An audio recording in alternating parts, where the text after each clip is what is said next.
an unintentional descent to a lower injury level with or without injury. Maksudnya tidak ada niat untuk jatuh atau tidak disengajakan. Okey, bila patient dijumpai jatuh betul tapak ke lantai, maksudnya dia memang jatuhlah. Sama ada dengan injury ataupun tidak, juga ada weakness pun atau tidak, itu dikira sebagai fall. Near fall pula ialah is a sudden loss of balance that does not result in a fall or other injury. Okey, belum jatuh lagi. Okey, ini adalah statistik ya, insiden of fall HSAJB dari tahun 2017 hingga 2021. Kalau kita tengok dekat sini, dari 2017 sampai 2020, peningkatan memang nampak yang mendadak kan. Dan tahun 2020, insiden yang paling tinggilah berlaku. Ini this COVID time Okey, tahun 2021 ada sedikit penurunan. Okey. Okey, kalau by jabatan juga tahun 2020 hingga tahun 2021, kalau kita perhatikan di sini jabatan surgical lah, insiden fall tu banyak yang berlaku, tapi dapat diturunkan pada tahun 2021. Untuk keseluruhan hospital, MPSG kita tak tercapai lah, sepatutnya kena lebih daripada 10% penurunan, tapi kita hampir mencapai iaitu 9.76%. Okey, ini adalah jenis-jenis jatuh Kalau kita perhatikan insiden jatuh ni banyak disebabkan oleh anticipated physiological fall di mana dia boleh dielakkan. Okey, banyak faktor yang menyebabkan berlakunya fall ni, contohnya disebabkan umur, acute illness, isu dengan vision dia, balancing, musculoskeletal issue kan, muscle power weakness. Itu contoh-contohnya, dan juga disebabkan oleh extrinsic factor, contohnya poor lighting, susun atau award yang tidak kemas, banyak hazard lah kan. Okey, yang keduanya adalah accidental fall, yang mana individu yang terlibat ni tidak ada risiko pun untuk jatuh, but fall disebabkan oleh environmental ataupun operational issue, contohnya disebabkan lantai licin ataupun lantai yang tidak sekata tergelincir dekat situ. Okey, yang terakhir yang tidak banyak berlaku adalah unanticipated physiological fall, di mana dia still disebabkan oleh physiological reason, tapi kita dah tak pun nak predict macam mana dia boleh jatuh. Contohnya disebabkan heart attack, seizure. Okey. Ada banyak faktor yang boleh menyebabkan patient jatuh ya dekat hospital setting. Okey, ini adalah disebabkan intrinsic factor. Okey, kalau kita tengok kat sini, mungkin disebabkan oleh pesakit tersebut yang mempunyai cognitive impairment ataupun mood disorder yang disebabkan oleh dementia, delirium, depression ataupun ada weakness. Weakness due to underlying musculoskeletal and neurological disorder seperti patient stroke, ada spinal injury. Patient-patient ni risiko tinggi untuk jatuh ya. Dan juga weakness due to deconditioning or these issues wasting. Okey, ada masalah dengan pergerakan seperti Parkinson. Okey, ada vestibular problem juga, ataupun patient ada cardiogenic syncope, esophageal attack. Okey, postural hypotension yang ni kerap banyak berlaku dekat awal sebab maybe disebabkan oleh drug induced ada juga joint problem dan juga sensory deprivation. Okey, poor vision yang sepatutnya patient pakai spek tapi tak pakai, tak nampak kan. Keadaan lantai tu, keadaan sekeliling dia, nak capai sesuatu barang, tak perasan jarak dekat ke jarak jauh tu boleh patient jatuh. Okey, ini kalau kita perhatikan ini adalah contoh-contoh drug, kita pakai culprit drug lah yang boleh menyumbang kepada patient, berlakunya patient jatuh ya. Patient-patient yang ada antidepressant, benzodiazepine, antipsychotic, diuretic, hypoglycemic, sedatif, jadi patient kita kena perhatikan dan beri monitoring yang lebih lah sebab bila patient ubat macam ni, dia berisiko tinggi untuk jatuh. Okey, contoh extrinsic factor seperti lack of grab bar. Okey, keadaan ward kita yang tak ada pemegang nak pergi ke toilet ataupun dalam toilet tu sendiri tak ada grab bar, kurang kan? Okey, ataupun slippery floor. Okey, kalau macam ni kena cepat-cepat panggil sinergi dia untuk bersihkan dengan ni cepat. Uneven walking surface, obstacle and slipping hazard. Yang ini contoh macam wire, plug kat sini tak cukup, nak sambung extension plug ni sampai patient boleh tersandung, terlanggar kan, itu hazard. Okay, poor lighting. Ini terutamanya pada waktu malam lah, kita dim light nak galakkan patient tidur selesa, tapi patient banyak pergi tandas ke apa, tak nampak dengan jelas, boleh terjatuh. Okay, selain daripada tu, inappropriate footwear. Okay, kalau yang ini, patient pakai kasut yang tak sesuai di dalam ward. Pergi ke tandas, contoh emergency kan, tiba-tiba masuk ke ward, patient pakai contohnya kasut yang lebih tinggi. Tak sesuai kan, takut terjatuh, tergelincir. Ataupun tapak bunga kasut yang dah haus. Juga, selain daripada tu, inappropriate working aids. Okay, yang tak sesuai. Lepas tu, lack of attention or existence from staff.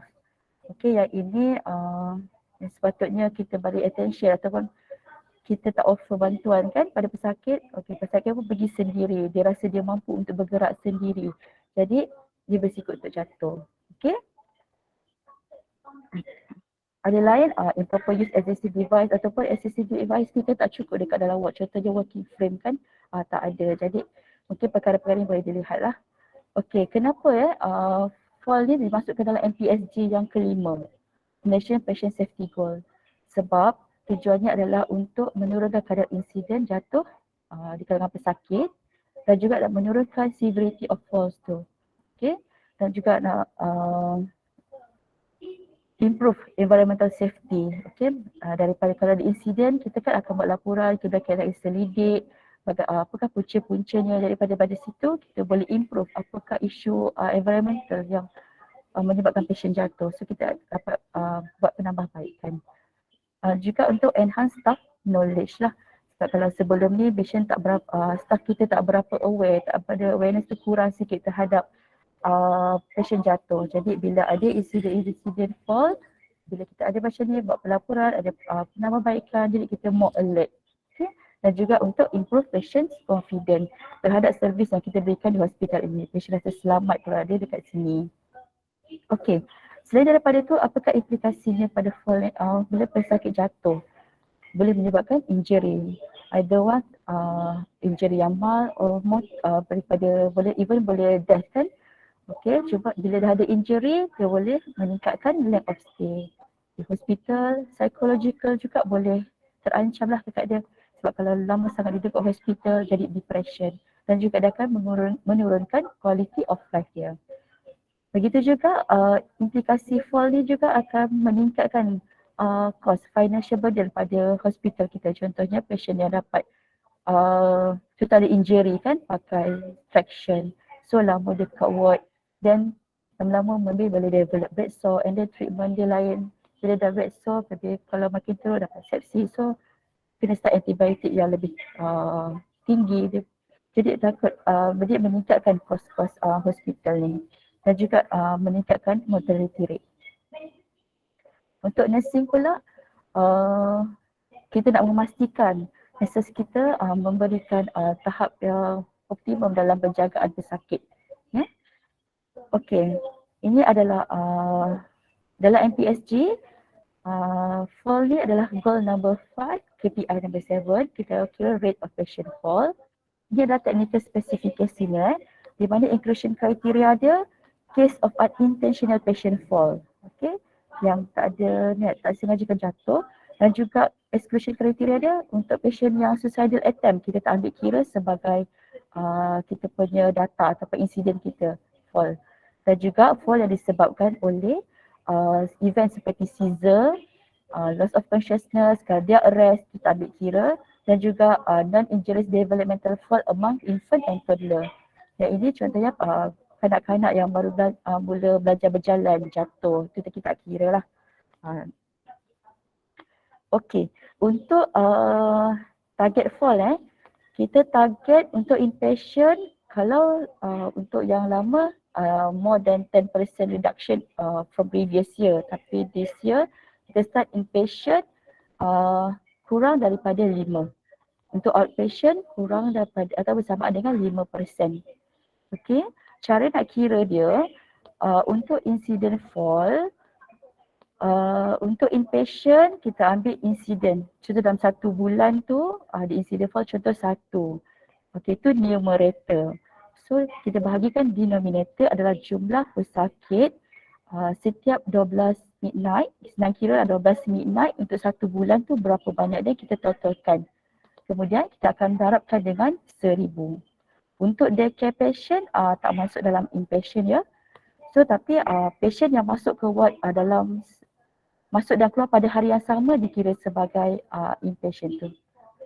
Okey, untuk outpatient pula di klinik-klinik, insiden dia dikira macam insiden dalam satu bulan tu berapa, dibahagikan dengan total number of clinic attendance and then times dengan 100 lah untuk dapat percentage.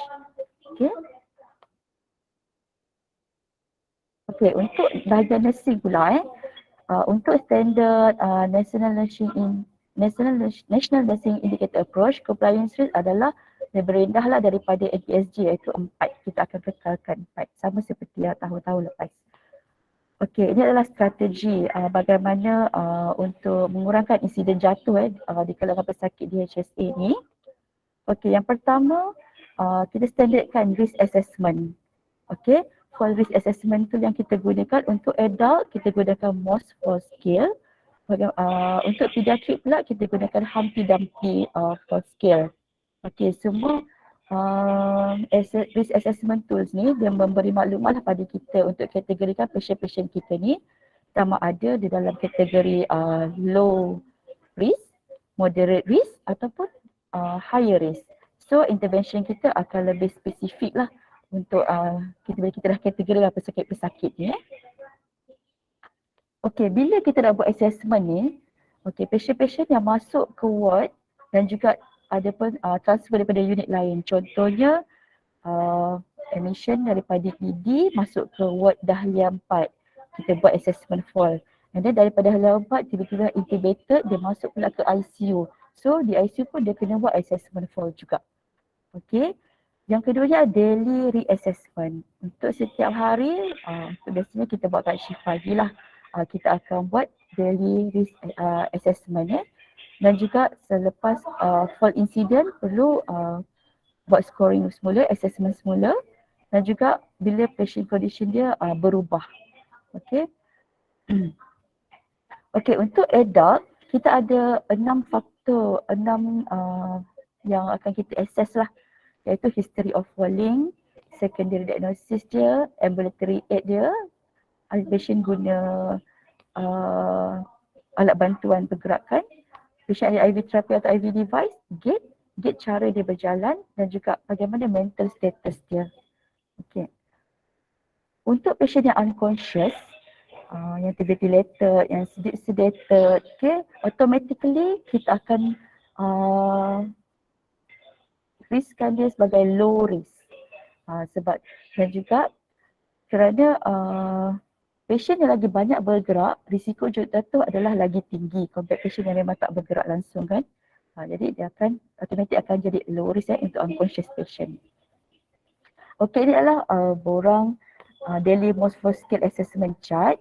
Kalau kita tengok kat sini, history of fall kalau tak ada history kita akan bagi 0.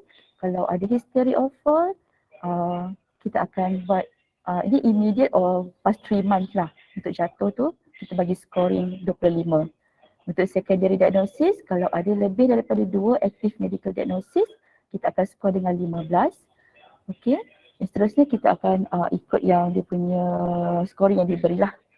Okey. Untuk mental status oriented to own ability. Maksudnya biasanya buat assessment ni nurses kan, dia akan tanya kalau dia buat assessment dulu pada pesakit. Kita tengok makcik ni ada muscle weakness. Nak berjalan pun tak larat. Tapi kita kena tanya dia, walaupun dia obey tapi dia kita tanya, makcik larat mampu ke untuk pergi tandas seorang diri? Dia kata boleh saya mampu jalan.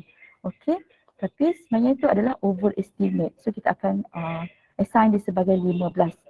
Okey. Alright, kat sini kita akan tengok untuk patient yang tak ada risiko langsung kita akan kosong tapi still kena apply standard fall risk intervention. Okey, untuk low risk kita mark sebagai 1 hingga 24. Untuk moderate risk 25 hingga 45. Dan kalau lebih 45 kita akan mark sebagai high risk. Okey. Okey, untuk Humpty Dumpty pula untuk kanak-kanak ada 7 faktor yang ada dalam assessment kita tu, iaitu umur, gender, diagnosis, cognitive impairment, environmental factors, patient has surgery audit sedation dan juga medication usage. Okey, ini adalah borang hanti damti ya. Di mana sini direct lah, boleh tengok access patient dan skor ikut dia punya parameter yang diberikan. Okey, kalau kita tengok dekat by right, patient yang high risk, kita akan ada tanda signage kat situ warna merah. Ini ada standard kita arahan ni pun telah dikeluarkan suratnya, dan juga kita gunakan signage yang berwarna merah macam ni, dan juga kalau moderate risk kita gunakan warna kuning macam ni. Okey, ini adalah contoh apakah standard intervention yang boleh kita berikan kepada pesakit. Pertamanya adalah familiarkan patient dengan environment. Okey, termasuklah line dan juga aktiviti yang ada pada pesakit. Kerana adanya CBD, adanya IDVT pada patient, ini adalah hazard lah untuk patient. Dia kadang boleh tersangkut dan dia boleh jatuh. Okey, keduanya adalah keep patient personal within safe patient reach. Okey, yang ini susun atur katil dan juga loker pesakit. Pesakit kan suka letak barang kat loker tu, air lah, kadang cermin mata dia lah, apa yang dia nak ambil, dan juga dia punya cardiac table yang untuk dia makan tu. Kan letak barang kat atas tu kadang-kadang. Okey, yang ni pastikan pesakit senang nak capai. Selalunya banyak insiden jugalah pesakit jatuh disebabkan nak ambil air dekat loker.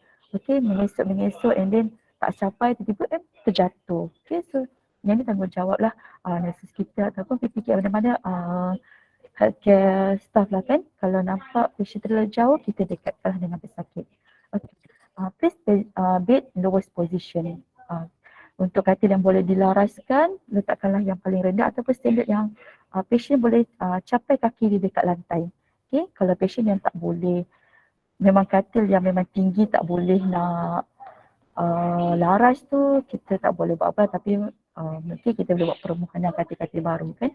Okay. Untuk kemudiannya place bed raised to comfortable height when patient is transferring out of bed. Okay, contoh nak transfer patient pergi stretcher, nak transfer patient ke wheelchair. So kena sama level lah tinggi dia tu supaya selamat dan tak akan jatuh. Dan pastikan brake katil sentiasa di lock.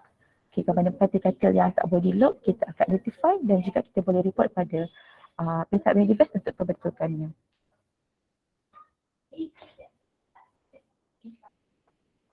Okay, seterusnya provide family and patient and family with fall prevention education. Okay, instruct patient or family to call for assistance if needed. Yang ini sangat penting lah. Bila patient masuk je saja ke dalam ward, kita akan beri orientasi kepada pesakit dan juga family kan. Okay. Untuk fall education ni bukan hanya pada masa dia masuk ward saja, tetapi setiap hari. Setiap hari apabila berjumpa patient buat assessment, ingatkan pesakit untuk sentiasa minta bantuan kalau diperlukan, dan juga lain-lain perkara yang boleh menyebabkan jatuh tu kita bagi nasihat health education dan juga perlu didokumentkan dalam integrated notes kita. Dan juga beri patient pakaian yang sesuai dengan saiz dia tu. Tak bolehlah terlalu labuh sangat, besar sangat dia punya sarung tu sampai kan dia pakai pun boleh terpijak-pijak. Itu boleh menyebabkan patient dia terjatuh lah disebabkan terpijak kain sendiri. Ada juga insiden nak tukar kain, terpijak kain tu dan terjatuh. Okay, padahal benda tu boleh dielakkan. Okay, dan juga use of non-slip stocking ataupun footwear when getting out of bed. Yang ini bila kita buat round kepada patient, selain daripada tanya keadaan dan juga kita boleh check juga apa slipper yang dipakai tu sesuai ke tak sesuai. Memang haus langsung ke tapak dia ataupun ada bunga-bunga yang selamat untuk dipakai. Kita kena check juga. Provide adequate lighting. Kalau waktu malam, jangan tutup sampai gelap semua ward. Ada lampu-lampu yang boleh patient nak jalan ke toilet kan, boleh nampak. Dan juga keep floor surface clean and dry. Clean up all space immediately. Clear up always waste from obstruction. Yang ini kalau ada tumpahan, kena call pihak sinergenik untuk lap bersihkan dengan cepat. Okay.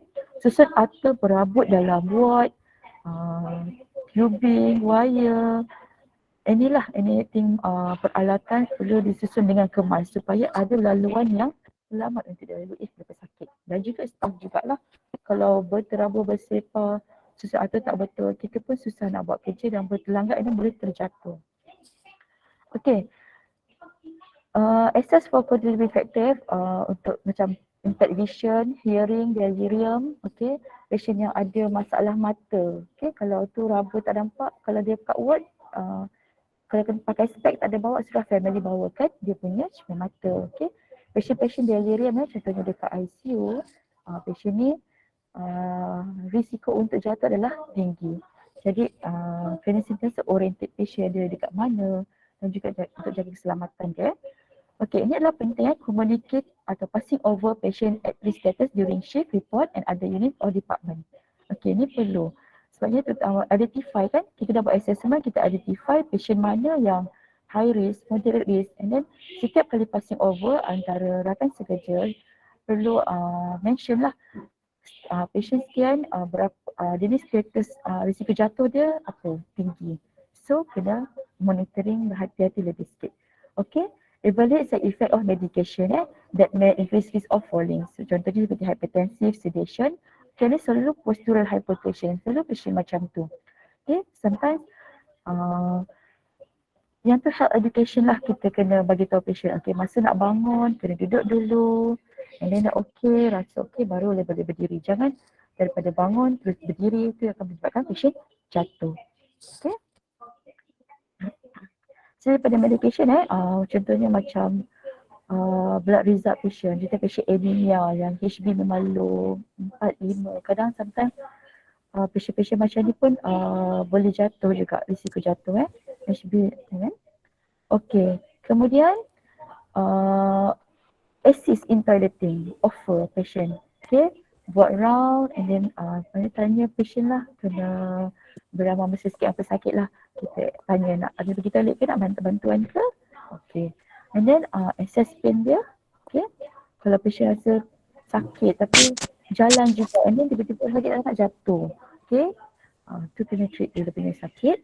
Kemudian untuk implement minimal restraint protocol for aggressive patient. Kita patient-patient agresif selalu risiko untuk jatuh, so maybe boleh restrain lah, minimal restraint untuk elakkan patient jatuh. Okay, raise side raise up all the time. Ini adalah sangat penting sebabnya terutama untuk pediatric patient. Yang ini ingatkanlah waris pesakit itu sendiri untuk naikkan katil apabila contoh kalau waris nak tinggalkan pesakit, mesti naikkan pagar katil. Okay. Okay, do not leave patient unattended. Monitor patient closely. Jadi frequent retention patient dengan patient-patient delirium tu. Okay, ini adalah intervention contoh intervention untuk patient yang moderate risk. Kita boleh tambah kat sini reinforce instruction to call for assistance, supervise assist ambulation. Okay, untuk moderate risk kita letakkan yellow signage Okay, itu hourly safety round and check ni. Masa kita round, kita tanya everything.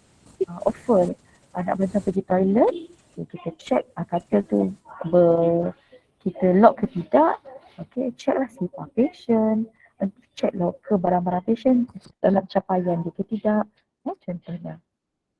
Untuk high risk for intervention, kalau possible, letakkanlah pesakit berhampiran dengan kaunternya supaya kita senang nak monitor pesakit.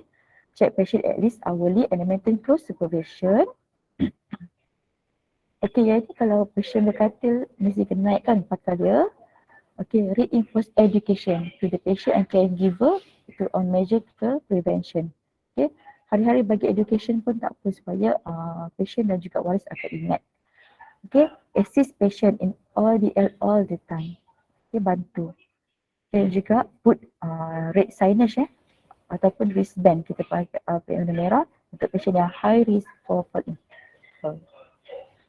Okay, ideally offer toilet visit dan juga assess the need for physiotherapy or occupational therapy consultation. Okay, ini patient-patient yang ada muscle weakness and then dia perlukan physio untuk dia patient yang baru nak start berjalan kan, dia perlukan refer macam ni supaya dia boleh berjalan, ada balancing supaya tak jatuh. Okay, kemudian encourage use existing device. So patient ni ada juga yang kadang-kadang dia nak berjalan sendiri tapi terpapar-papar lah dekat dinding lah, dekat furniture lah yang ada dekat dalam ward. Ni bahaya. So kalau ada dia punya sendiri, galakkanlah dia bawa. Kalau tak, maybe kat ward ada yang ada kan provide emergency device macam ni. Okay, ini adalah untuk handover. Handover, saya dah sebut tadi, setiap shift kena passing over lah untuk memastikan setiap staff tu tahulah risiko-risiko sikit yang mana berisiko untuk jatuh.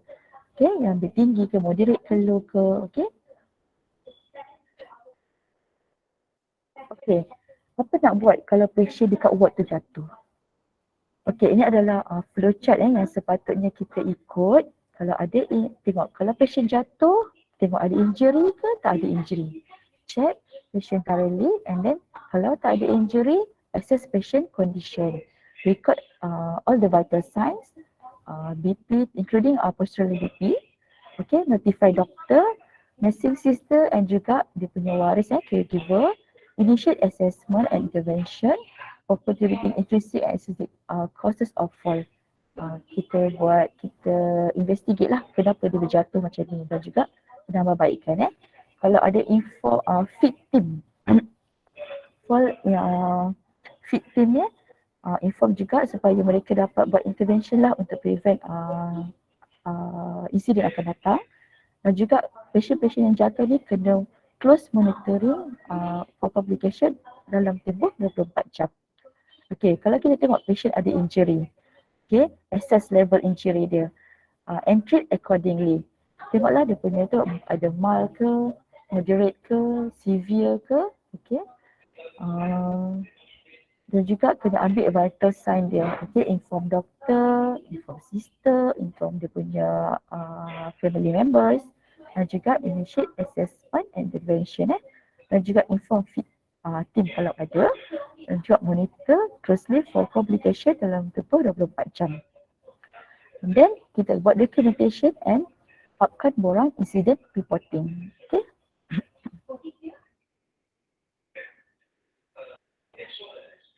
Okay, ini adalah contoh nursing interventional after patient fall. Okay, kalau patient fall, place patient in bed with railing. Kalau patient katil dia memang asalnya memang tak ada yang berpagar. So, tukarkan katil pesakit yang berpagar. Okay, assess patient physical and monitor the vital signs. Inform doktor immediately. Okay, inform juga sister ward ataupun kalau weekend tak ada sister dalam ward, must be inform the sister on call. Okay, treat patient according to the injury lah. Okay, berdasarkan doktor punya order and then document incident dalam nursing report and then upkan juga incident reporting dan juga akan di investigate lah, ada tim yang akan investigate buat RCA semua. Okay, ini adalah contoh borang saya rasa semua orang tahulah ini borang untuk incident reporting form untuk patient safety. Kat sini untuk pelaporan sama ada orang yang terlibat dalam insiden tu ataupun ada witness. Okay, dia boleh isi form ni. Section A sahajalah and then section B akan diisi oleh quality. Okay, ini adalah borang RCA. Bila ada insiden, kita akan build a team untuk investigate and then come up with action plan untuk mengelakkan apa lagi tindakan yang dilakukan untuk mengelakkan insiden fall ni berlaku lagi dekat dalam ward kita. Okay, dalam report kita, apa yang kita nak dokumen? Where? Location of incident. Jatuh dekat mana? Dekat toilet, tepi katil, depan nursing counter, okay, di luar daripada ward. Okay, kemudian bila, masa dan tarikh insiden tersebut berlaku. Okay, apa dia? Why? Ada injury ke tak? Okay, kalau ada injury, level mana? Kalau tak ada injury, none lah. Kalau ada injury, tengok ada mild ke, moderate ke, severe ke. Okay, locate injury tu kat bahagian mana? Mention spesifik lah. Dan juga kalau dapat diukur, size. Kalau kedalaman, mention berapa cm. Contohlah 3 kali 2 cm mention untuk pelaporan kita. Dan juga investigate why, macam mana patient tu boleh jatuh. Investigation ni kena tanya dengan cepat lah. Jangan dah sebulan baru nak investigate, tu dah terlupa nanti. So tim kena tanya, kalau patient memang boleh bercakap kan, so kita tanya dia macam mana boleh jatuh, dia rasa nanti dia akan mention lah, dia pening ke dia apa ke. So kita akan correct lagi deep lah, dan juga akhirnya kita akan dapat root cause dia. Okay, how intervention required. Okay, contohnya ada kepatahan tulang. So buat skin traction ke apa, kita kena mention dalam report. Dan juga itu kita bagi inform nursing sister or nursing sister on call, dan juga waris perlu dimaklumkan. Ini adalah level of injury. Jadi kita boleh dapatkan banyaklah yang boleh dapatkan dalam buku rujukan fall guideline KKM. Okey, apakah peranan nurses after patient fall? Yang ini dalam ward CNE, CME, awareness of fall yang memang kena buat selalu supaya staff kita ni kita kadang tahu tapi kesedaran tu macam masih kurang lagi. So dia memang kerap kali perlu diingatkan lah. Okey. Yang kedua, education and training. Dalam program mentor mentees daripada prosedur-prosedur yang biasa dekat ward, tapi kena mention juga untuk patient safety. Okey, yang ketiga, accurate fall risk assessment. Yang ni bila kita buat assessment dengan tepat, intervention kita akan tepat. Bukan hanya sekadar bagi untuk sekadar buat. Okey. Yang keempat, implement fall risk intervention correctly. Okay, untuk provide safety culture dalam ward kita.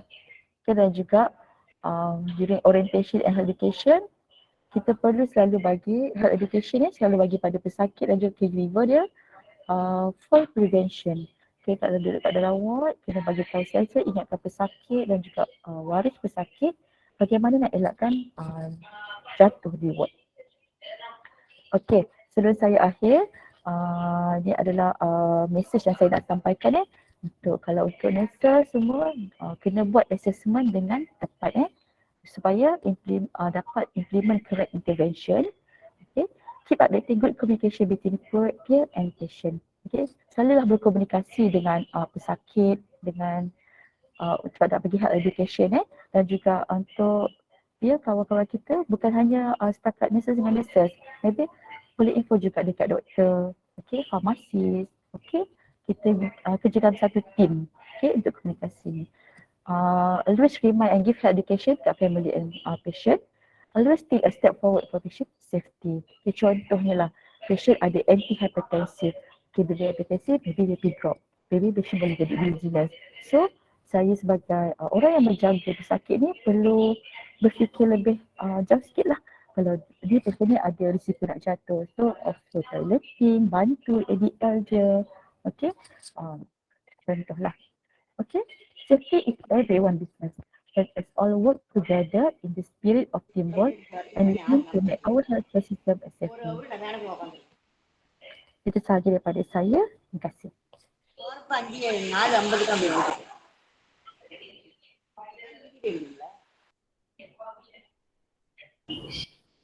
Okey, terima kasih saya ucapkan buat Jatika Fazila atas pencerahan yang begitu jelas dan bermakna untuk kita semua pelajari lah berkaitan fall prevention. Jadi kita